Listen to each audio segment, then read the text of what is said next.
সেবা দেওয়ার জন্য তাদের নিরাপত্তা কার? আমাদের প্রশ্ন খুব সাধারণ। আমরা এখানে কাজ করতে এসেছি, কাজ করতে চাইছি, ইমার্জেন্সি পরিষেবা চালু আছে, কিন্তু প্রশাসন বলছে এই নিরাপত্তা দেওয়ার দায়িত্ব নাকি তাদের নয়। এখন বলছে আপনারা ভেতরে আসুন, আমরা কথা বলবো। আর কোনো ভেতরে কথা নেই।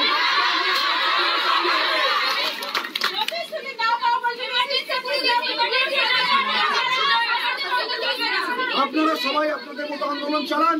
আপনারা যদি মনে করেন আপনারা ধর্ণা মঞ্চে যেতে পারেন, যদি আপনারা নিরাপদ ফিল করেন তো, তবু আপনাদের বলবো এই সময় আমাদের মাথা খুব ঠান্ডা রাখতে হবে।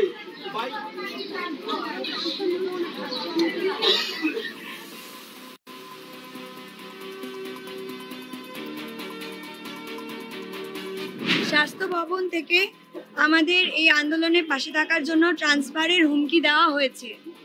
আমরা ওনাদের জানাতে চাই এবং সবাইকে জানাতে চাই এই আন্দোলনে নিরাপত্তার দাবিতে এবং যাতে করে মেন কালপ্রিট সাজা পায় এবং শাস্তি পায় সেটা সুনিশ্চিত করার জন্য আমরা এই আন্দোলন চালাবো।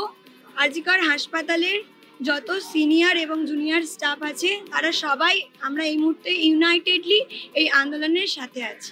কারা স্বাস্থ্য ভবন থেকে কাদেরকে হুমকি দেওয়া হচ্ছে? মানে জুনিয়র ডাক্তার, ইন্টার্ন এবং নার্স সবাইকে? না, আমাদের নার্সিং ফ্রেটার্নিটিকে হুমকি দেওয়া হচ্ছে। একটা ট্রান্সফারের সম্ভাবনা দেখাচ্ছে।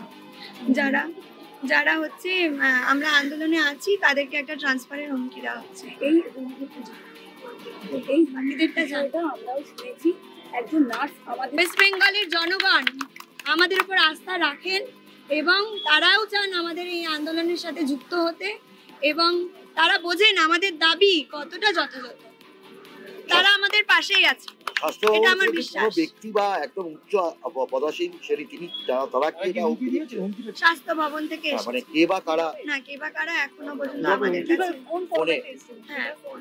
ফোন করে বলতে, ফোন নয়, আমরা ওখানে আন্দোলন চলছিল সেই মুহূর্তে